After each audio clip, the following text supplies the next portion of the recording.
जी miss, आप explain करें bacteriophage से।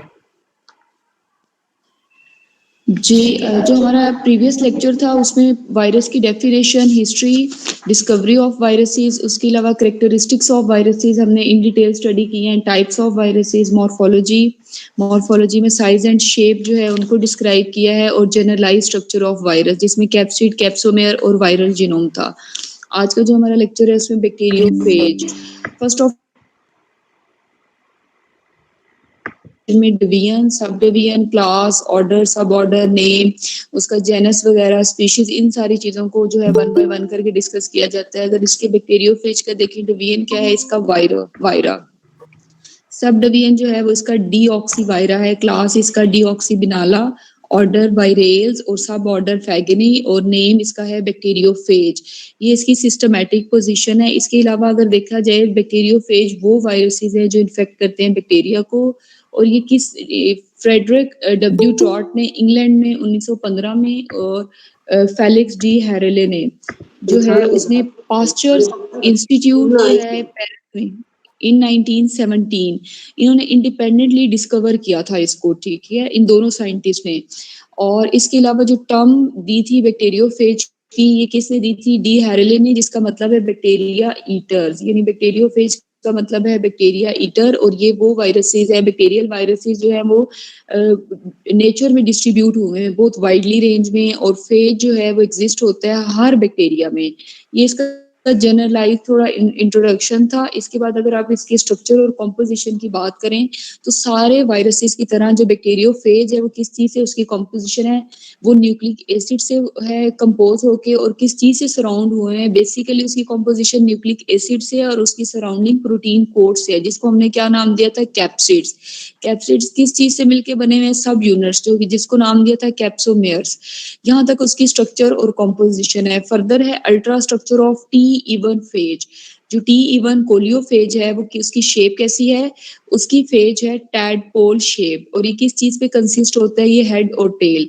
अगर हेड की बात करें तो ये किस फॉर्म में है, बाय पायरामिडल हेक्सागोनल प्रिज्म, ठीक है, ये इसका स्ट्रक्चर है। हेड किस चीज से मिलके बना हुआ है, वो प्रोटीनेशियस मेम्ब्रेन है, वो किस चीज से इनक्लोज हुई हुई है, डबल स्ट्रैंडेड वायरल डीएनए से वो इनक्लोज हुआ है। अगर टेल की बात करें, ये सिलेंड्रिकल है। पहली बात, ये सिलेंड्रिकल है, हेड जो है वो बाय पायरामिडल है और हेक्सागोनल प्रिज्म शेप है उसकी, लेकिन टेल जो है वो सिलेंड्रिकल है और अटैच हुई हुई है one end of the head. और टेल किस चीज से मिलके बनी हुई है, वो उसके फर्दर चार कंपोनेंट्स हैं। पहली बात है जो सेंट्रल हेलिकल हॉलो ट्यूब है, जिसे आप कोर भी कहते हैं, वो उस जिससे वायरल डीएनए पास होता है ड्यूरिंग इन्फेक्शन। और कोर किस चीज से सराउंड हुआ है, वो भी हेलिकल प्रोटीनेशियस शीथ है। यानी पहली जो बात है, एक सेंट्रल हेलिकल ट्यूब नजर आ रही है, उसका दूसरा नाम कोर है। उससे क्या होता है, वायरल डीएनए पास होता है ड्यूरिंग इन्फेक्शन। और कोर फर्दर किस चीज से सराउंड हुआ है, उसमें हेलिकल प्रोटीनेशियस शीथ है। और शीथ किस चीज से कनेक्ट हुई है, वो थिन डिस्क, या उसको कॉलर का नाम दिया है एट दी हेड एंड पे, हेड एंड वाली साइड पे कॉलर लगा हुआ है, ठीक है। और जो डिस्टल एंड है उस शीथ का, वो कनेक्टेड है हेक्सागोनल बेसल प्लेट से, और वो एक कॉम्प्लेक्स स्ट्रक्चर है। और प्लेट जो है उसका यानी हर कॉर्नर पे पिन लाइक स्ट्रक्चर्स हैं। और प्लेट जो है पिन के साथ किस चीज से फर्दर अटैच हुई है, six long thin tell fibres हैं, जो कि किस काम के लिए आते हैं, फॉर दी अटैचमेंट, यानी जो होस्ट सेल की जो वॉल है उसके साथ अटैच होने के लिए टेल फाइबर जो है वो 6 इन नंबर्स हैं और लॉन्ग थिन है, ठीक है। ये उनका फर्दर मतलब वो इसलिए हेल्पफुल है। अगर आप टाइप्स देखें बैक्टीरिया, अब इसका स्ट्रक्चर पहले देखते हैं हम, देखें आप इसका स्ट्रक्चर देखें, पेज नंबर 19 में प्रोटीन की शीट है, डीएनए नजर आ रहा है, उसको आप हेड कह रहे हैं, फिर उसके बाद कॉलर है, और फिर कोर देखें, कॉलर और कोर, और प्रोटीन की शीट है, ठीक है, कॉलर के कोर के बाहर। और एंड एंड प्लेट्स देखें, और फिर ये 6 इन नंबर्स देखें जो कि टेल फाइबर्स हैं। ये फिर वन बाय वन करके हेड अलग दिखाया हुआ है उन्होंने, एंड प्लेट, टेल फाइबर और प्रोटीन की शीट, ये इसकी मॉर्फोलॉजी है। अब आप देखें टाइप्स कितनी है बैक्टीरियोफेजिस की। टू मेन टाइप्स हैं बैक्टीरियल वायरसेस की। लिटिक का दूसरा नाम है विरुलेंट फेज, और टेम्परेट का है ए विरुलेंट फेज। अगर लिटिक की बात करें तो ये वो फेजेस हैं जो डिस्ट्रॉयलिटिक लाइसिस से बेसिकली, जिसमें क्या हो रही है, लाइसिस हो रही है, डिसइंटीग्रेशन हो रही है, इस नाम से जो है ना याद रखें आप। लिटिक को कहते हैं विरुलेंट फेजेस। ये वो फेजेस हैं जो डिस्ट्रॉय कर देते हैं होस्ट बैक्टीरियल सेल को, यानी इन्फेक्शन के बाद उसकी जो होस्ट बैक्टीरियल सेल को प्रॉपर डिस्ट्रक्शन उसकी कर देते हैं, और ये रिप्रोड्यूस इनसाइड द सेल करते हैं, यानी उसी के अंदर ये रिप्रोड्यूस करते रहेंगे सेल के अंदर, और बहुत नंबर ऑफ वायरसेस की प्रोडक्शन होगी, और एट द एंड क्या होगा, जो होस्ट का सेल है वो बर्स्ट हो जाएगा, उसकी डिसइंटीग्रेशन हो जाएगी, यानी उसकी सेल वॉल की जो है डिसइंटीग्रेशन के बाद जितने भी फेजेस हैं वो रिलीज होंगे जो इन्फेक्ट करेंगे बाकी बैक्टीरियल सेल को, और इसको कहते हैं लिटिक साइकिल। ये आपने याद रखना है लाइसिस से, यानी लाइसिस हो रही है होस्ट बैक्टीरियल सेल वॉल की, और उसका नाम मतलब उससे आपने साइकिल याद रखना है, ये लिटिक फेज है या विरुलेंट फेज है।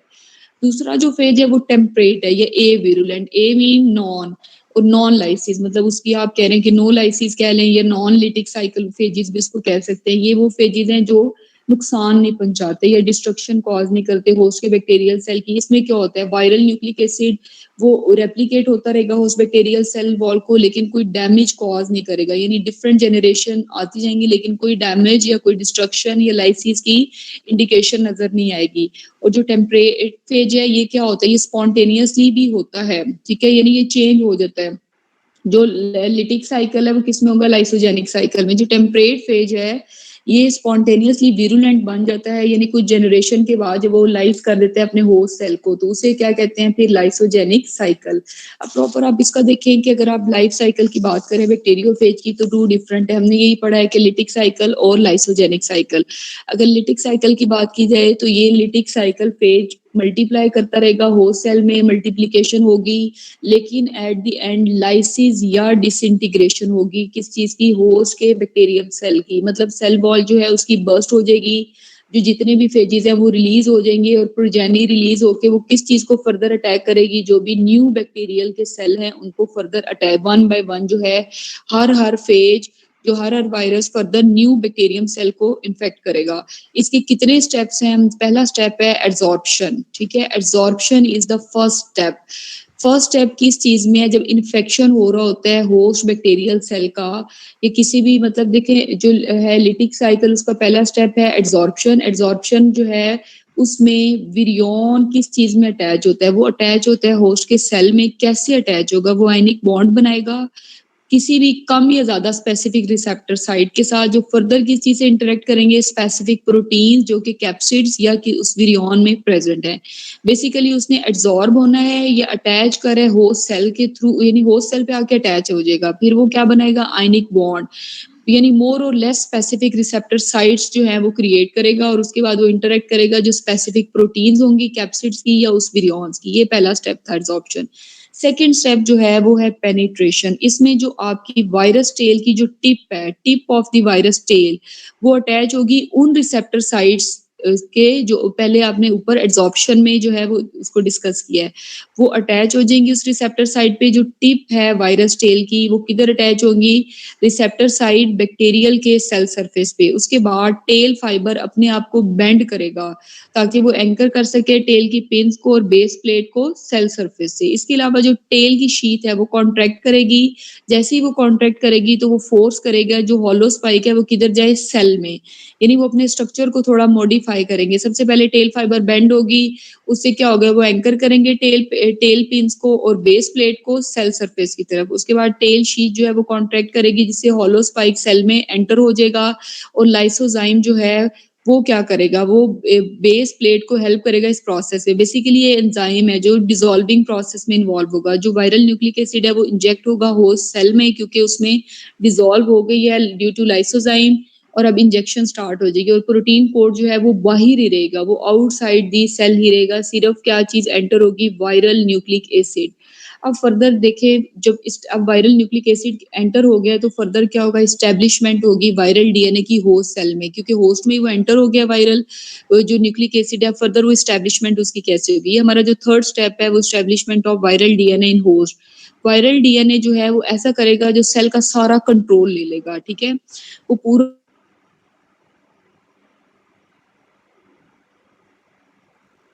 चीज आवाज नहीं आ रही है आपकी। करेगा, जो होस्ट के राइबोसोम्स हैं उनको यूज करके वो वायरल एंजाइम्स की प्रोडक्शन की,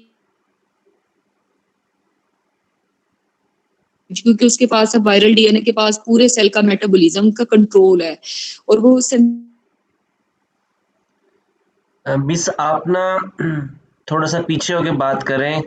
जब आपका यानी कि माइक बिल्कुल करीब आता है तो आवाज न्यूक्लियेसिस कटती क्या है। करेंगे, वो ब्रेक डाउन करते हैं, वो होस्ट के डीएनए को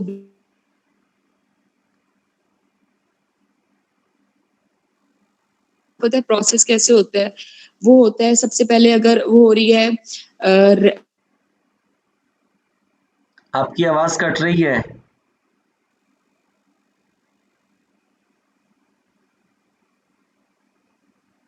से प्रोटीन की सिंथेसिस तक के प्रोसेस को कहते हैं ट्रांसलेशन।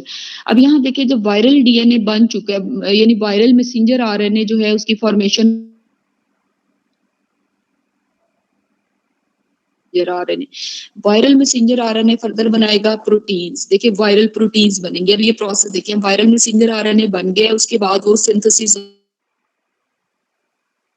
हेड टेल और फाइबर्स वगैरह प्रॉपर एक स्ट्रक्चर बनेगा और वायरल डीएनए रेप्लिकेट करता रहेगा, अपना अमाउंट इंक्रीज करते रहेंगे। और इस फेज ऑफ लाइफ साइकिल को क्या कहते हैं, ट्रांसक्रिप्शन। क्योंकि transmissive basically viral messenger RNA की फॉर्मेशन की वजह से ये प्रोसेस क्या होगा, ट्रांसक्रिप्शन प्रोसेस भी इसको कहते हैं के इस फेज को। तो आपका जो फोर्थ स्टेप है वो असेंबली हो रही है बैक्टीरियोफेज की। अब जब सिंथेसाइज किस चीज की सिंथेसिस हो गई है, स्ट्रक्चरल प्रोटीन्स भी बन गए हैं, न्यूक्लिक एसिड भी बन गए हैं, इसके बाद जो है असेंबलीज स्टार्ट हो जाएगी। ये सारी अपनी प्रॉपर एक स्ट्रक्चर बनाएंगे और जो है जो पहले जो इन्फेक्शन के बाद जो यानी कि 25 मिनट के बाद जो पहला इन्फेक्शन होगा उसके बाद 200 न्यू बैक्टीरियोफेज रिलीज हो जाएंगे, यानी हर 25 मिनट के बाद एक न्यू साइकिल जो है वो रिपीट हो जाएगा और उसमें 200 जो है वो बैक्टीरियोफेजेस जो है वो असेंबलीज उसकी जो है असेंबलीज स्टार्ट हो जाएगी। ठीक है, अगर रिलीज है लास्ट स्टेप अगर आप इसका देखें लाइफ साइकिल ऑफ बैक्टीरियोफेज का, जो लिटिक साइकिल जो है उस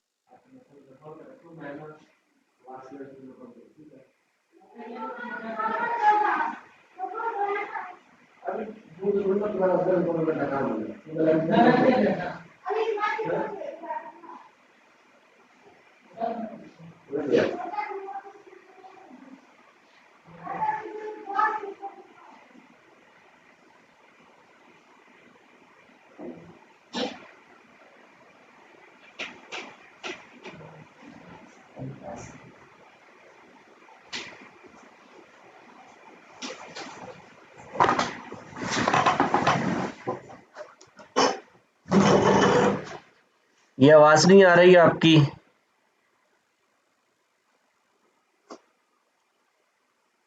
शायद कोई माइक इशू है आपका।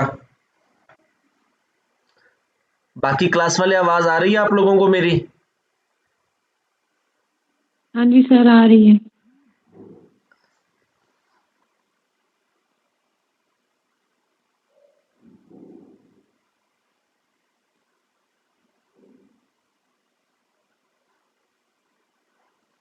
जी, अगला स्टेप है बैक्टीरियोफेज की असेंबली का।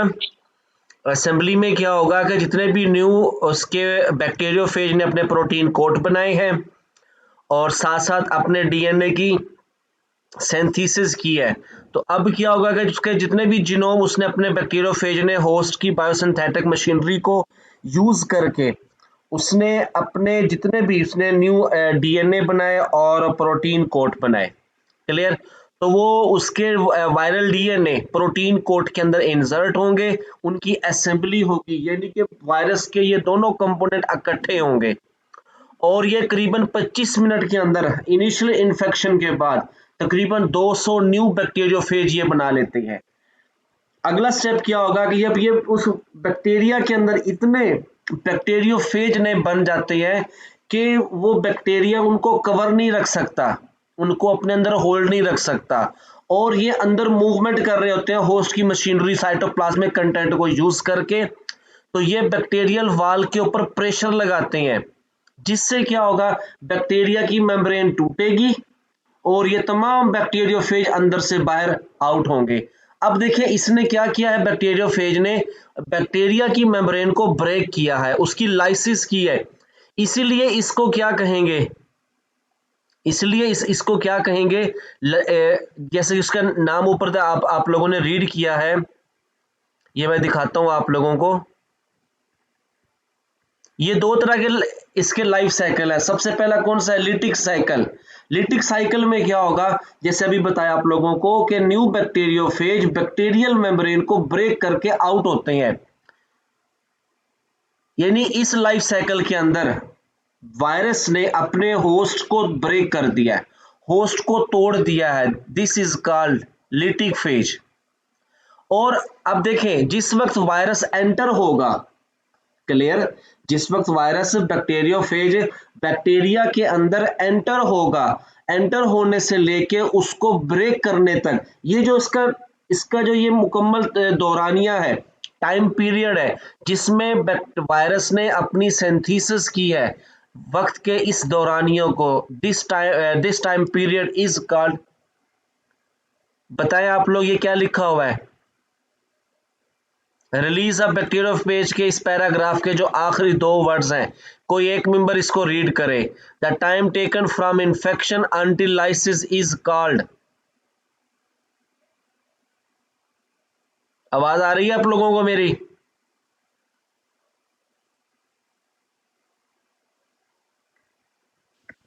जी सर।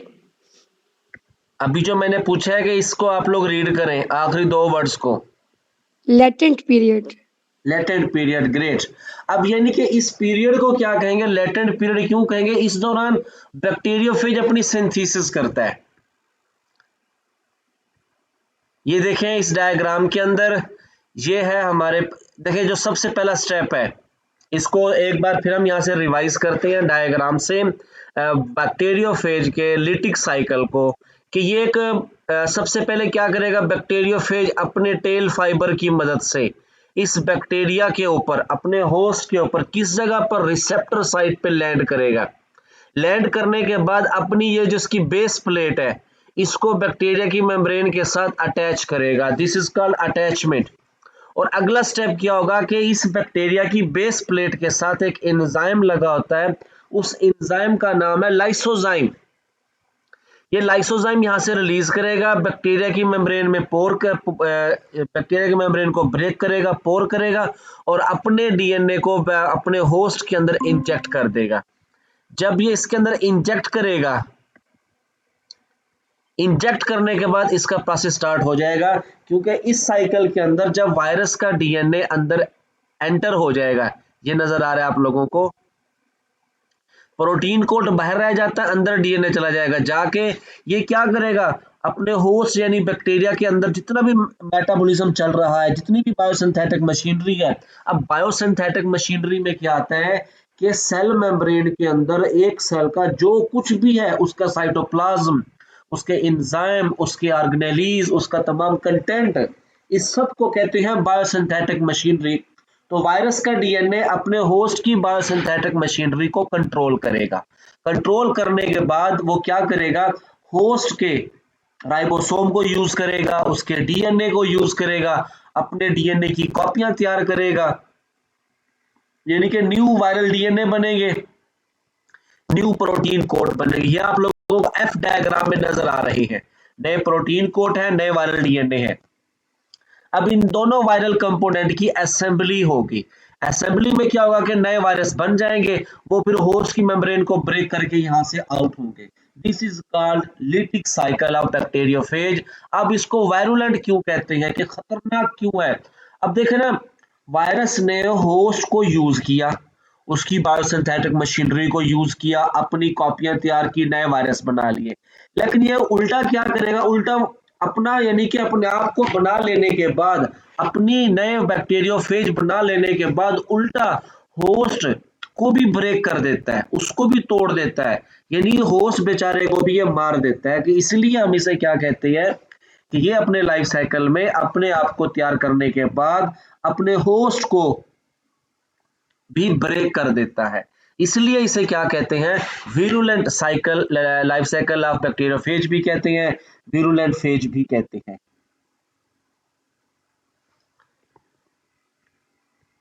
समझ आ गई आप लोगों को ये लाइटिक जी साइकिल? हेलो। जी, जी सर।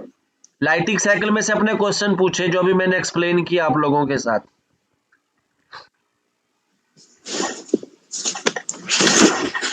अगर क्लियर है तो हम आगे चलते हैं।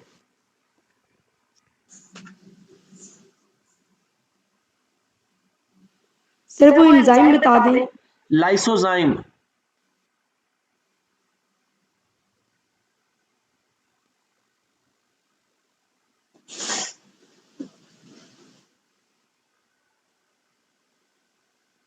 बेसिकली ये डिसॉल्व करते हैं बेस प्लेट को, ठीक है, डिसॉल्व करते हैं ताकि फर्दर न्यूक्लिक एसिड इंजेक्ट हो होस्ट सेल में।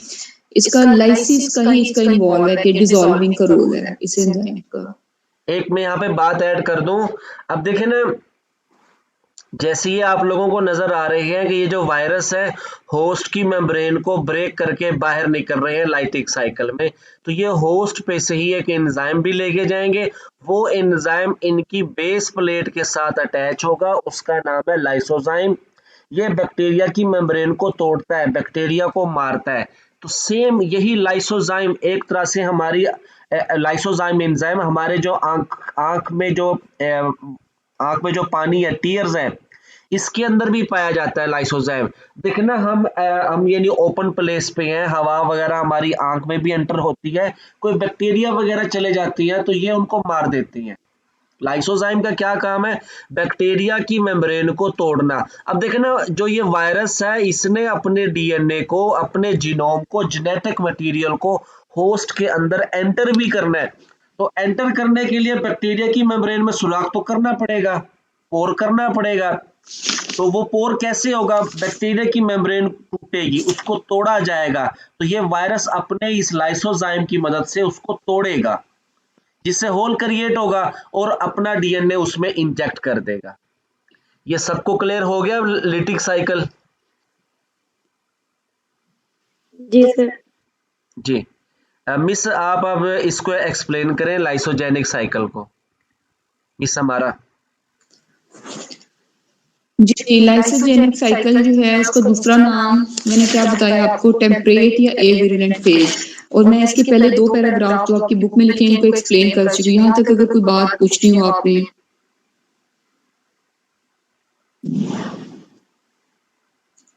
हाँ जी, फर्स्ट 2 पैराग्राफ्स जो हैं समझ आइए आप लोगों को इसकी।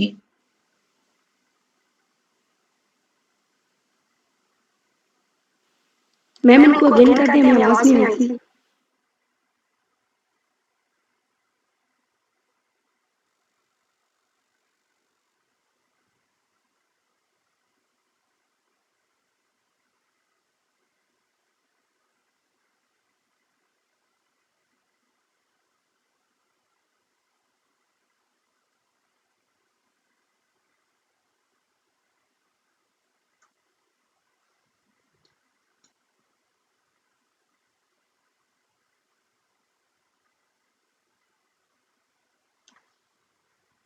मिस आपकी आवाज नहीं आ रही। चले मैं एक्सप्लेन करता हूं, मेरी आवाज आ रही है आप लोगों को? जी सर आपकी आ रही है। जी।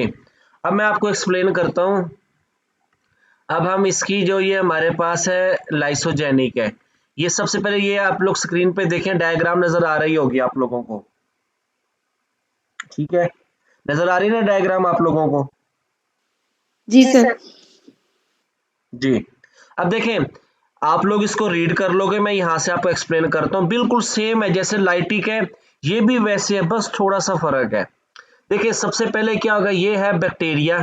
बैक्टीरिया के ऊपर कौन आ गया? बैक्टीरियोफेज। बैक्टीरियोफेज अपने टेल फाइबर की मदद से अपने होस्ट के ऊपर, देखे ना, अपने होस्ट के ऊपर क्या करेगा? लैंडिंग करेगा। किस जगह पर लैंडिंग करते हैं? रिसेप्टर साइट पे। जब रिसेप्टर साइट पे लैंडिंग करेगा, सेम वही अटैचमेंट भी वैसे होगी बेस प्लेट की। लाइसोजाइम बैक्टीरिया की मेम्ब्रेन को तोड़ेगा और वायरस अपने जीनोम को, डीएनए को अपने बैक्टीरिया में एंटर कर देगा।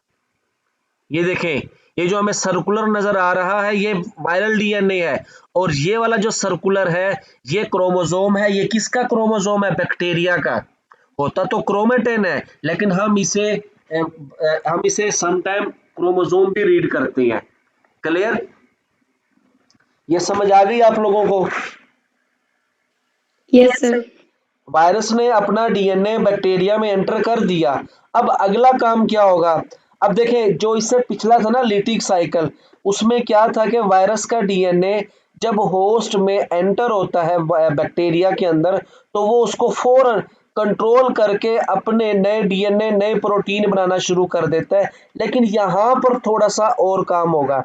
यहाँ पर क्या होगा, ये जो हमारा लाइसोजेनिक साइकिल है बैक्टीरियोफेज का, इसमें वायरस का डीएनए होस्ट को कंट्रोल नहीं करेगा, बल्कि खुद भी उसके डीएनए का हिस्सा बन जाएगा। इसको इसको कहेंगे प्रोफेज। यानी जब एक बैक्टीरियोफेज का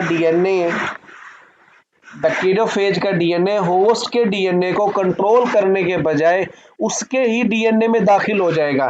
देखें इसके सामने, देखें लिटिक में क्या था कि जैसे ही एंटर होता है फौरन सारे को कंट्रोल करके अपने नए डीएनए नए प्रोटीन कोड बनाना शुरू कर देती है। लेकिन लाइसोजेनिक में थोड़ा फर्क है। लाइसोजेनिक में बैक्टीरियोफेज का डीएनए एंटर होने के बाद इसको कंट्रोल नहीं करेगा, बल्कि इसके डीएनए का हिस्सा बन जाएगा। जब ये इसके डीएनए का हिस्सा बनेगा, हम इसे कहते हैं प्रोफेज। यहां तक क्लियर हो गया? सी स्टेप तक आप लोगों को?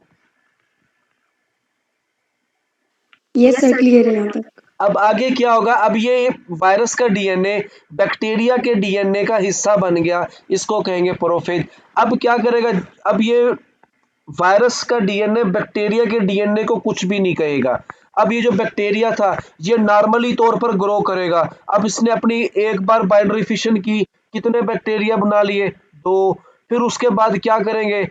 ये हर कोई अपनी अपनी बाइनरी फिशन करेगा। Second generation, third generation, fourth, fifth, six, ऐसे ये बैक्टीरिया ग्रो करते रहेंगे।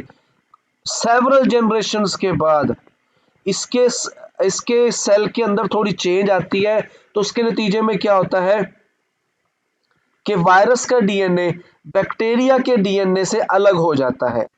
वायरस का डीएनए बैक्टीरिया के डीएनए से अलग हो जाएगा। अब देखें ना, देखें ऊपर देखें, सबसे पहले ये जो आप लोगों को स्क्रीन पे कर्सर नजर आ रहा है, एक बैक्टीरिया है, उसके डीएनए में वायरस का डीएनए, उसने एक बार बाइनरी फिशन की, 2 बैक्टीरिया बने, 2 बार की 4 बनेंगे, 3 बार करेगा 8 बैक्टीरिया, 4 बार करेगा 16 बैक्टीरिया, 5 बार बाइनरी फिशन होगी, 5वीं बार 32 बैक्टीरिया बनेंगे। फॉर एग्जाम्पल कितने बैक्टीरिया बन गए? 32। सबके जीनोम के अंदर, सबके डीएनए में वायरस का डीएनए भी है।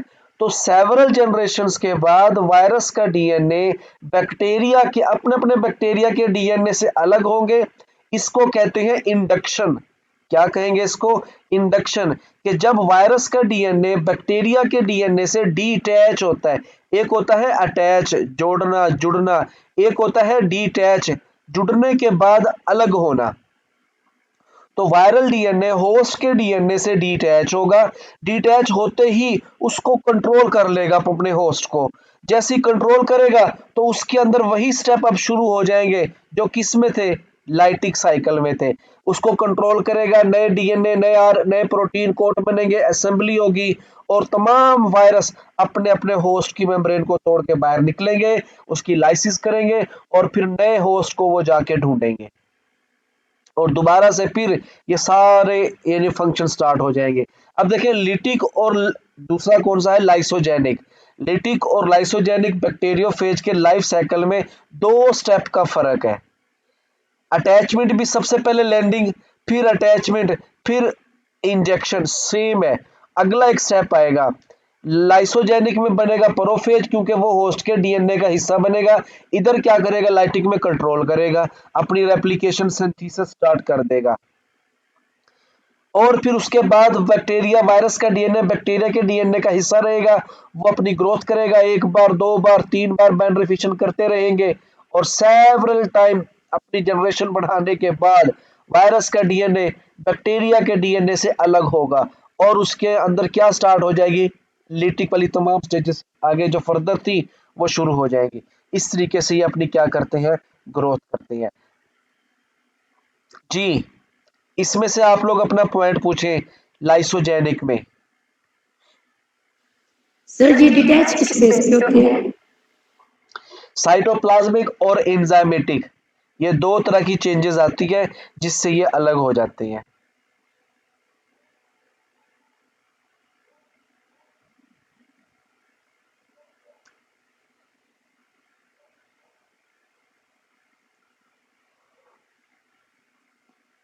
ये दोनों क्लियर हो गए आप लोगों को, बैक्टीरियोफेज के लिटिक साइकिल और लाइसोजेनिक साइकिल।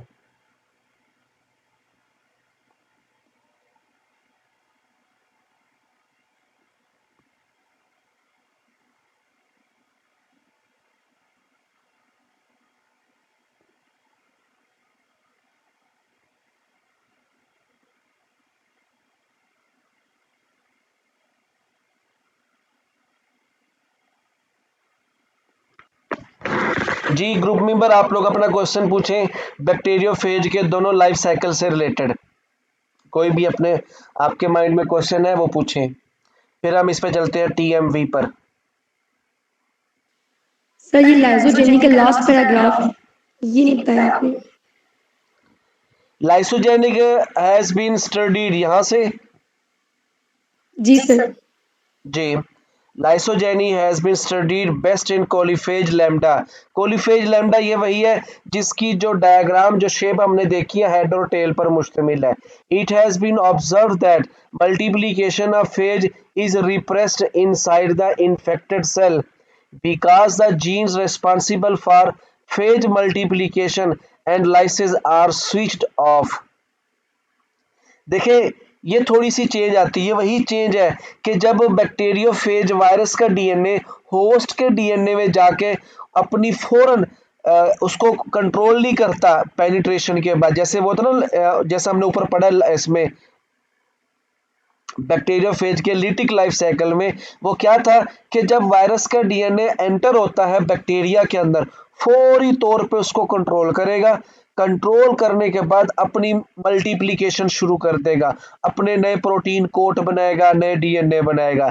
लेकिन बाज़ समटाइम ये भी देखा गया है कि उस होस्ट के अंदर कुछ ऐसे जीन्स हैं जो बैक्टीरिया की मल्टीप्लिकेशन, इसके बैक्टीरियोफेज, अच्छा ना बाज़ औक़ात समटाइम जगहों पर ना बैक्टीरियोफेज लिखा होगा या सिर्फ फेज लिखा होगा तो एक ही मतलब है, तो ये उस फेज की मल्टीप्लिकेशन को क्या करेगा, रिप्रेस्ड कर देते हैं, उसको उसको स्विच ऑफ कर देते हैं कि फौरी तौर पे वायरस अपनी मल्टीप्लिकेशन नहीं करेगा।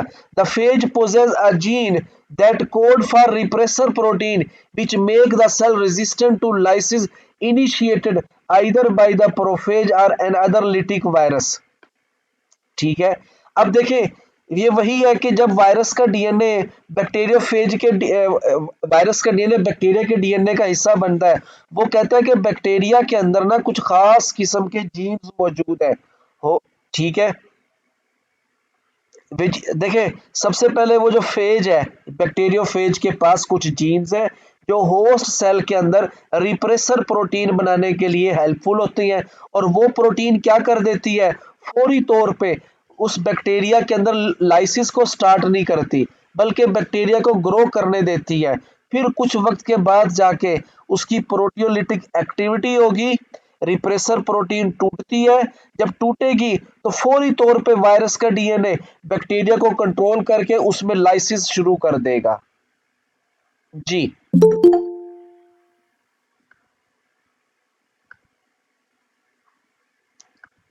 ये क्लियर हो गया आपको?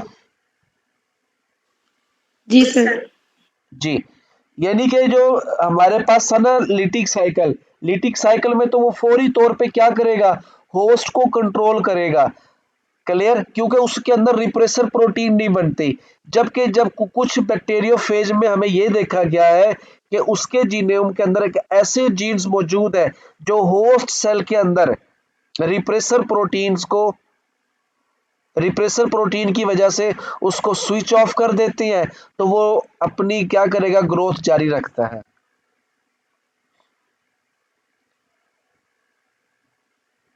जी, इसमें से और अपना कोई क्वेश्चन पूछे बैक्टीरियोफेज वाले में से, इसका लिटिक साइकिल है और लाइसोजेनिक साइकिल है।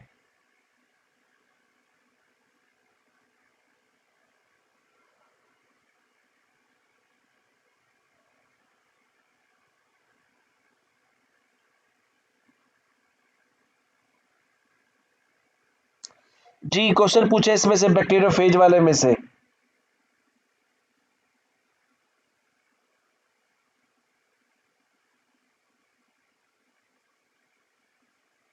जी क्लास कोई क्वेश्चन है तो पूछे, और हमारा लास्ट टॉपिक है वायरसेस का, वो फर्दर है tobacco mosaic virus TMV disease.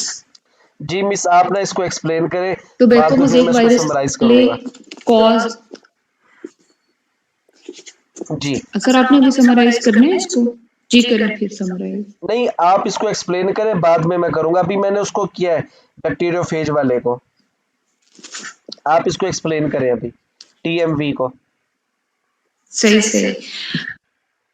Mosaic disease है, ये कॉज किस चीज से होती है? ये एक रॉड शेप वायरस है जिसका नाम है टोबैको मोज़ेक वायरस। यहाँ तक तो सिर्फ उसकी कॉज है, पहले किस चीज से उसकी, क्यों ये डिजीज क्यों हो रही है, वो किस वायरस से हो रही है, उसका नाम बताया, उसकी शक्ल कैसी है, रॉड शेप है, उसका नाम है टोबैको मोज़ेक वायरस। अब उसकी फर्दर उसका स्ट्रक्चर देखें, वो कितने मीटर लॉन्ग है, उसका डायमीटर क्या है, और किस चीज से मिलके बना। बेसिकली 300 मीटर लॉन्ग है, इसकी जो डायमीटर है इसका वो 15 नैनोमीटर है, और ये किस चीज से मिलके बना है? Single strand of RNA. ये आपका बहुत इंपॉर्टेंट एमसीक्यूज है कि सिंगल स्ट्रैंड आरएनए किस चीज से प्रोटेक्ट हुआ है? सिंपली कि कैप्सिड फॉर्म ऑफ प्रोटीन सब यूनिट्स। और अब देखिए यहाँ तक मतलब उसके प्रोटीन की एक कोट है, कैप्सिड्स की बात कर रहे हैं, और ये सिंगल स्ट्रैंड आरएनए का, और इसका कैप्सिड फर्दर किस चीज से मिलके बना है? कैप्सिड जो है वो 2130 मॉलिक्यूल हैं कोड प्रोटीन के, और हर मॉलिक्यूल जो है वो single strand RNA 6400 basis long है। उसकी जो प्रोटीन, जिसका प्रोटीन का कोट है वो सेल्फ असेंबल होगा, किस फॉर्म में होगा? रॉड लाइक हेलिकल स्ट्रक्चर, और उसमें 16.3 प्रोटीन्स पर हेलिक्स टर्न है, और आरएनए उसकी रैप हुआ है, और क्या हेयर पिन लूप स्ट्रक्चर की फॉर्मेशन हो रही है। और जो प्रोटीन का मोनोमर है वो फर्दर कितने अमाइनो एसिड से मिलके बनेगा? क्योंकि प्रोटीन जो है वो अमाइनो एसिड से मिलके बने होते हैं, उसका 158 अमाइनो एसिड्स जो हैं वो इस टाइप से अरेंज होंगे कि 4 मेन अल्फा हेलिक्स की फॉर्म में अरेंज होके वो इसका स्ट्रक्चर बनाएंगे। और जो हर सब यूनिट है वो किस चीज से मिलके बना है? उसमें 158 अमाइनो एसिड्स हैं, और वो हेलिक्स की फॉर्म में अरेंज है। हेलिक्स हमने किसमें पढ़ा था? सेकेंडरी स्ट्रक्चर में पढ़ा, beta pleated sheets and beta turns. तो ये उस फॉर्म में स्ट्रक्चर की बता रहे हैं। इसके बाद टीएमवी जो है ये मोस्ट थर्मोस्टेबल वायरसेस है। ये भी मोस्ट इंपॉर्टेंट एमसीक्यूज है कि टीएमवी जो है one of the most thermostable viruses है, और ये कितना टेम्परेचर बेयर कर सकते हैं? 93 डिग्री सेंटीग्रेड। ये इसका बेसिकली जनरल अकाउंट, और उसका किस चीज से ये डिजीज कॉज होती है, इस वायरस की शक्ल कैसी है, और उसकी फर्दर फॉर्मेशन किस किस चीज से हुई है। अगर हम इसकी सिस्टमैटिक पोजीशन देखें, डिवीजन वही देखें, अगर जो आपने जो है बैक्टीरियोफेज में डिवीजन वही वायरा, sub division riboviria, class class में चेंज आई है, उसकी डीऑक्सीबिनाला था और इसकी राइबोहेलिका। ऑर्डर जो है वायरेल्स, फैमिली इसकी मार्मोटेसिया और जेनस मार्मोरा। ये इसकी सिस्टमैटिक पोजीशन है। अगर सिम्टम्स की बात देखें तो पहली बात जो लिखी है ये किस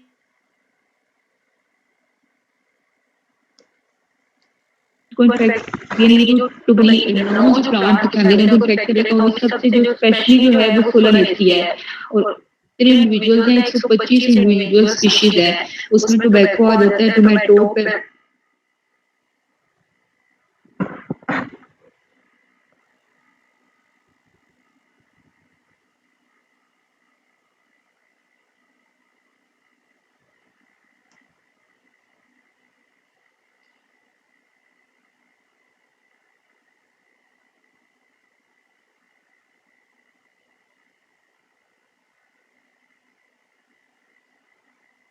आपकी आवाज नहीं आ रही फिर।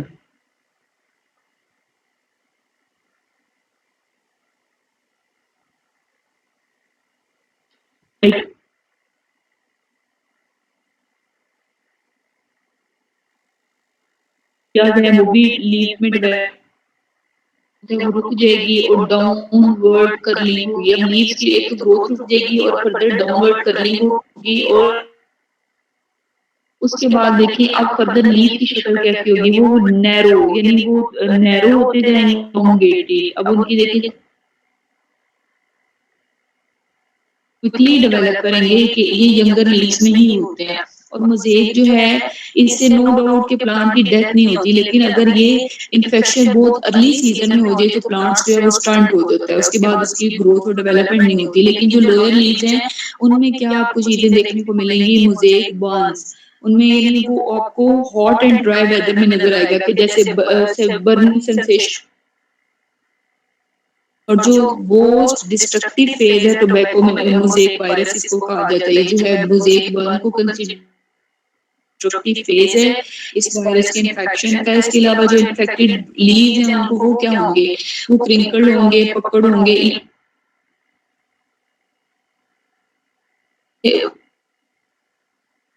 वो टीएमवी अगर कौन सी 2 क्रॉप्स में इन्फेक्ट करें तो उनमें सिम्टम लेस है, कोई भी हमें नजर नहीं आएगा।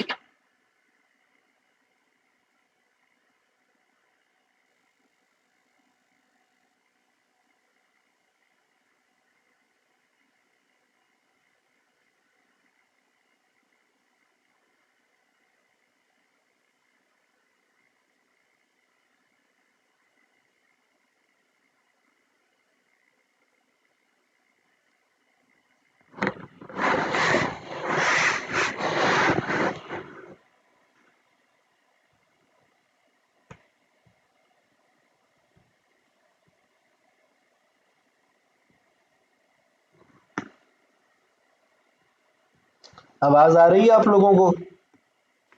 No sir.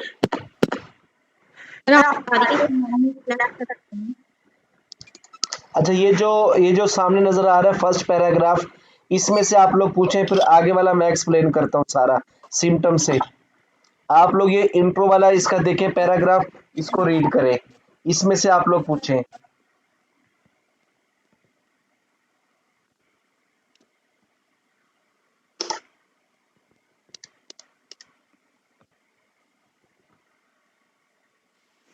सर इसमें जो अमीनो एसिड्स के नंबर्स वगैरह ये सारे याद करने पड़ेंगे? जी, जो यानी कि फेमस वायरस है ना, जैसे बैक्टीरियोफेज है, पोलियो वायरस कहा जाता है, टीएमवी कहा जाता है, एडिनो वायरस कहा जाता है, पार्वो वायरस, जो खास तौर पे जो यानी कि वो वायरस जिनका जिक्र ज्यादा आता है, तो उनके प्रोटीन कोट में जितने भी कैप्सोमेयर है, ये आप उसमें जो अमाइनो एसिड का नंबर है या कैप्सोमेयर का नंबर है, ये आप लोगों को याद रखना पड़ेगा। समटाइम पूछ भी लेते हैं पेपर में, लेकिन सिर्फ यही जो ये मशहूर से यानी कि जो फेमस जो 4-5 वायरस है, सिर्फ इन्हीं से रिलेटेड हो।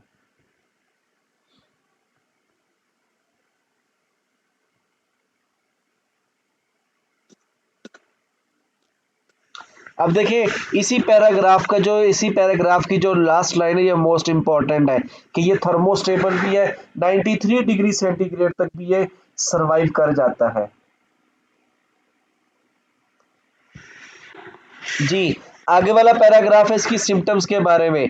अब ये जो टीएमवी वायरस है, ये स्पेशली जो प्लांट की फैमिली है, सोलानेसी फैमिली, जिसके अंदर ये tobacco, tomato, pepper, cucumber and a number of ornamental flowers, इन प्लांट्स के ऊपर ये ज्यादा अटैक करता है। The first symptom of this virus disease is a light green colouration between the veins of young leaves. अब ये वेन्स क्या होती हैं, आप लोग बताएं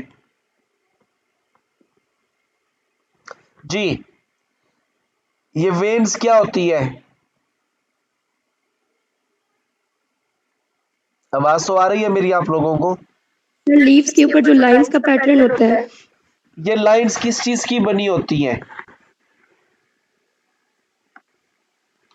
वेस्कुलर बंडल्स होते हैं इसमें। एग्जैक्टली, बिल्कुल ठीक कहा। लीव्स के अंदर जो वास्कुलर बंडल होते हैं, सबसे पहले तो वो मेन होंगे जिसे मिड रिब कहते हैं, उससे फिर ये छोटी छोटी ब्रांचेस निकलती हैं वेन्स की, और वेन्स फिर मजीद तकसीम होती हैं वेनलेट्स में।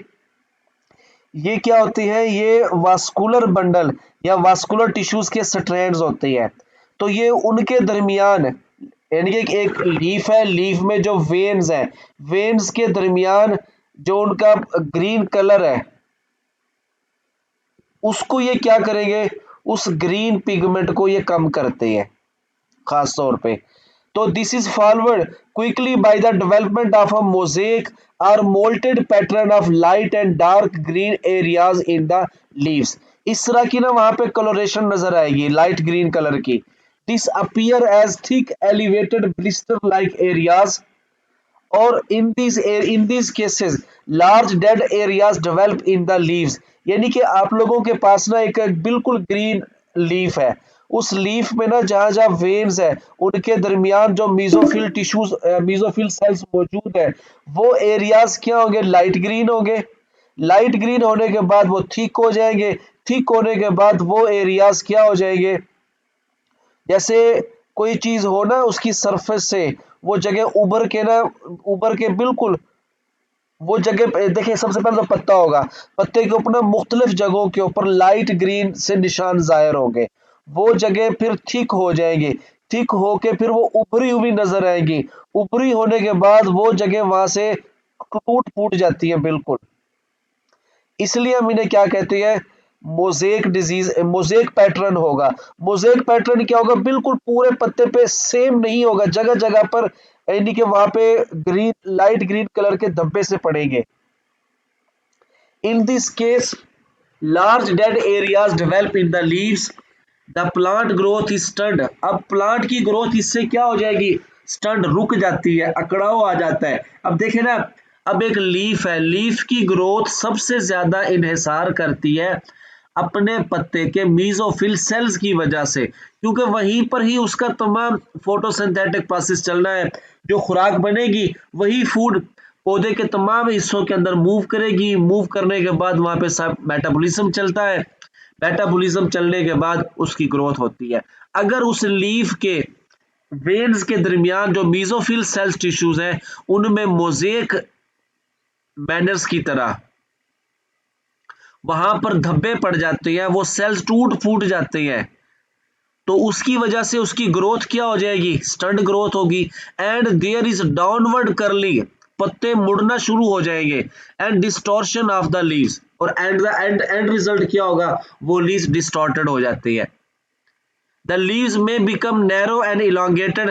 These symptoms develop quickly and are more pronounced on younger leaves.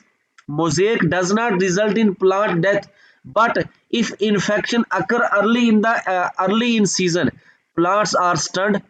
Lower leaves are subjected to mosaic burn, especially during period of hot and dry weather.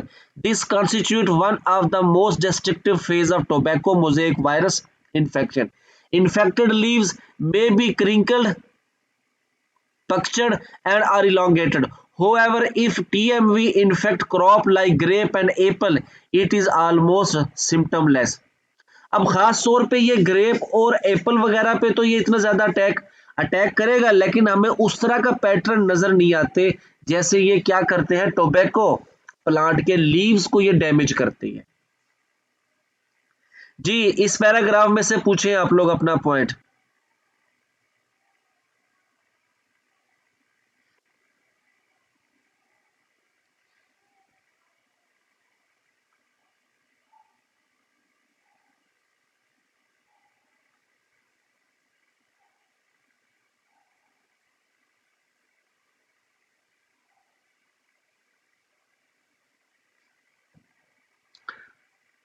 जी बोले आप लोग, टोबैको मोज़ेक वायरस का tobacco plant के leaf के ऊपर attack हमें कैसे नजर आता है, उसकी प्लांट की ग्रोथ को स्टंट कैसे करते हैं, क्योंकि ये लीव्स के सेल्स को डैमेज करते हैं।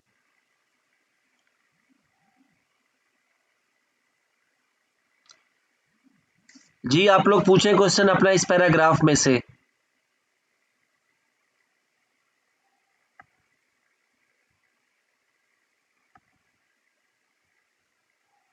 आवाज आ रही है आप लोगों को? जी सर। जी, इसमें से पूछे अपना कोई पॉइंट।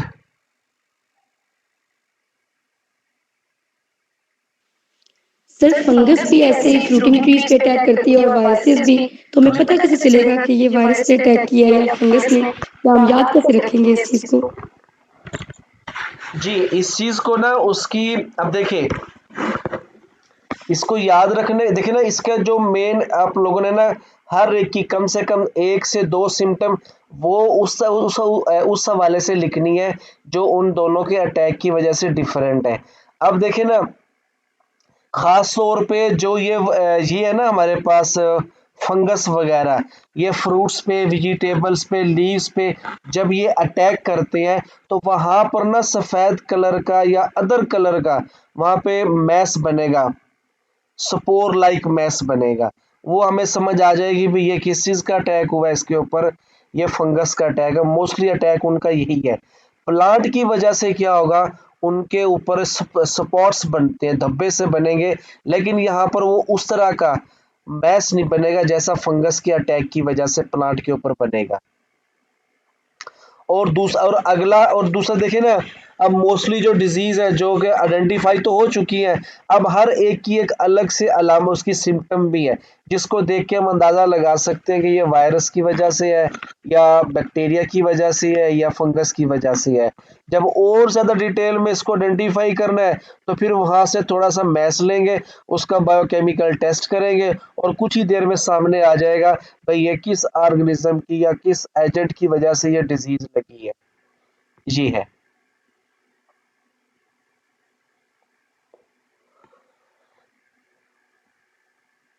आप लोग इसका अगला पैराग्राफ रीड करें, ट्रांसमिशन एंड इन्फेक्शन, इसको रीड करें और इसमें से अपना पॉइंट पूछें।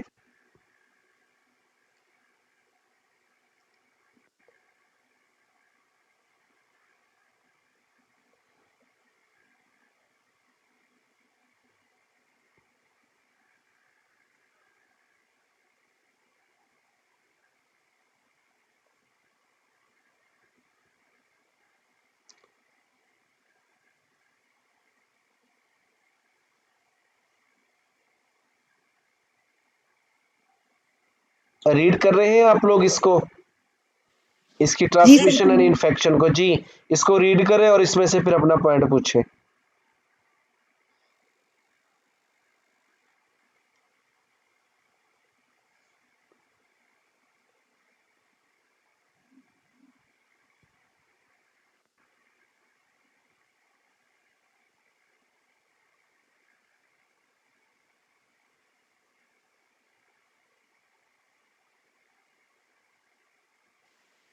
सर सिस्टेमिक इन्वेडिंग बता दें 4th लाइन में।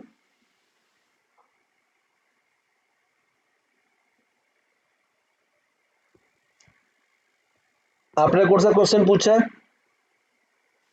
4th लाइन में फर्स्ट वर्ड है सर।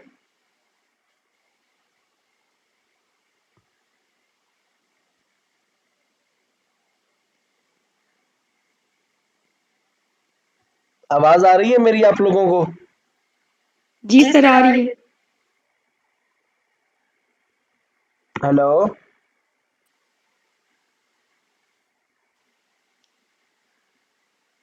सर आवाज आ रही है आपकी।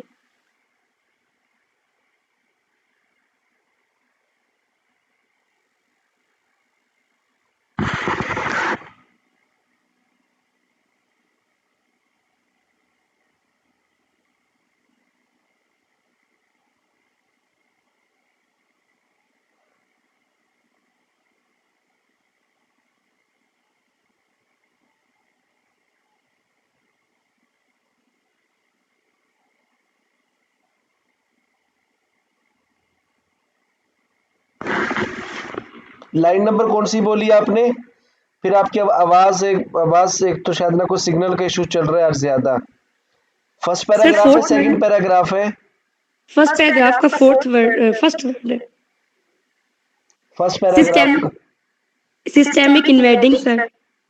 जी, infection of systemic invading the parenchyma cells and moving through the phloem. ये इसके जो अब देखें, प्लांट के ना दो तरह के आर्गन है, एक उसका वेजिटेटिव आर्गन है और दूसरा उसका रिप्रोडक्टिव आर्गन है। वेजिटेटिव आर्गन के अंदर इसके ना तमाम चीजें आ जाएंगी जो कि मेन प्लांट बॉडी है, और पहले तो ये समझ लें रिप्रोडक्टिव में आ जाएगा फ्लावर का। अब उस मेन वेजिटेटिव बॉडी के अंदर ना एक इसका कंडक्टिंग सिस्टम है, जाइलम और फ्लोएम, जो बॉडी के अंदर सर्कुलेटिंग सिस्टम के साथ अटैच है, सर्कुलेटिंग सिस्टम बनाए हुए हैं। हम उसे कहेंगे सिस्टेमिक सिस्टम या सिस्टेमिक रीजन।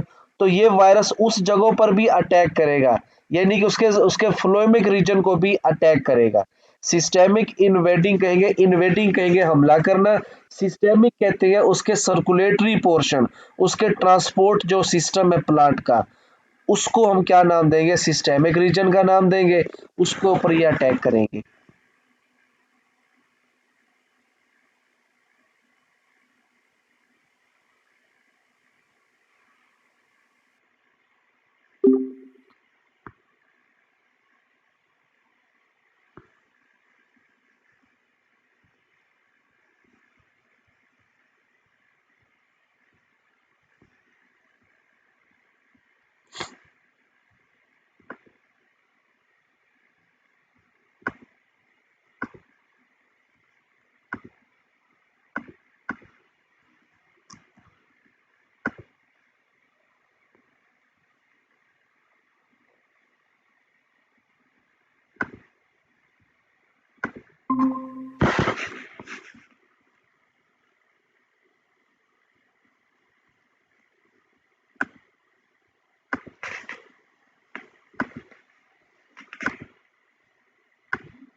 जी ये इसका सिस्टेमिक था।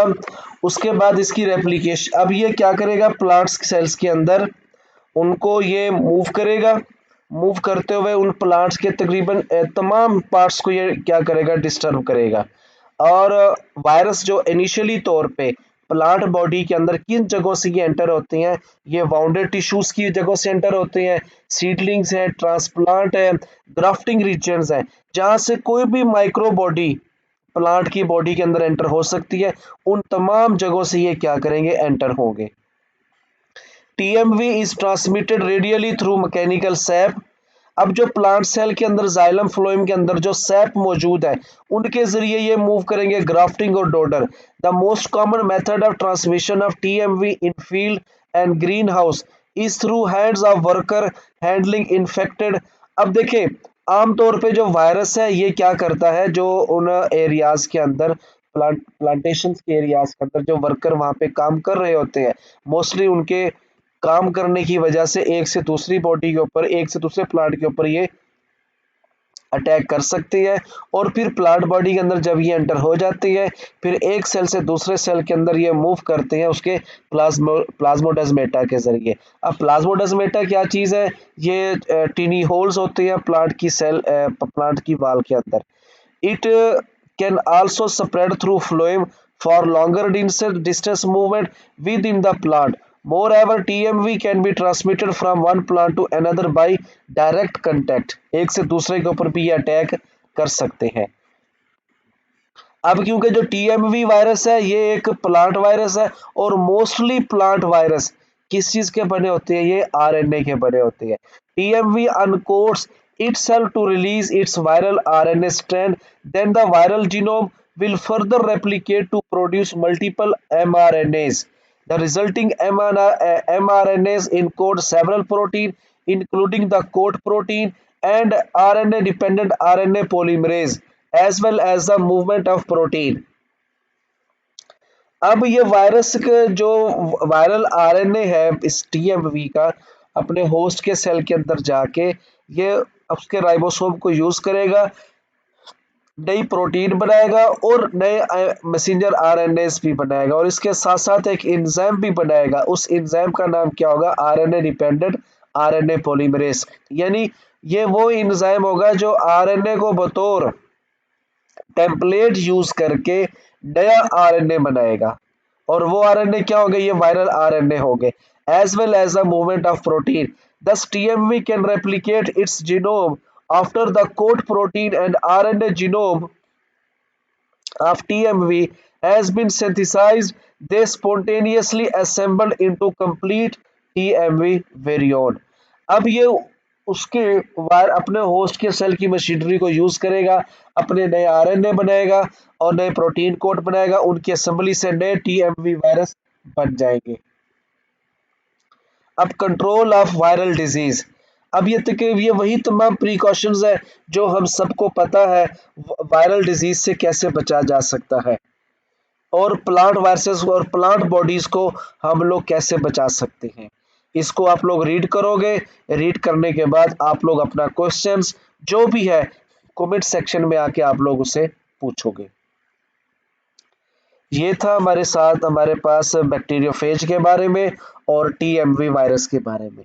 आप लोगों ने इन दोनों वायरसेस के कैप्सोमेयर में कितने प्रोटीन सब यूनिट मौजूद है उसके बाद उसको याद रखोगे, इनका मेथड ऑफ ट्रांसमिशन है और अपने होस्ट के ऊपर अटैक करना है, इन सब चीज़ों के बारे में आप लोग इसको रीड करोगे और अपने क्वेश्चंस वगैरह पूछोगे। ये था आप लोगों का BSc बॉटनी ए पेपर का पहला चैप्टर वायरसेस के बारे में।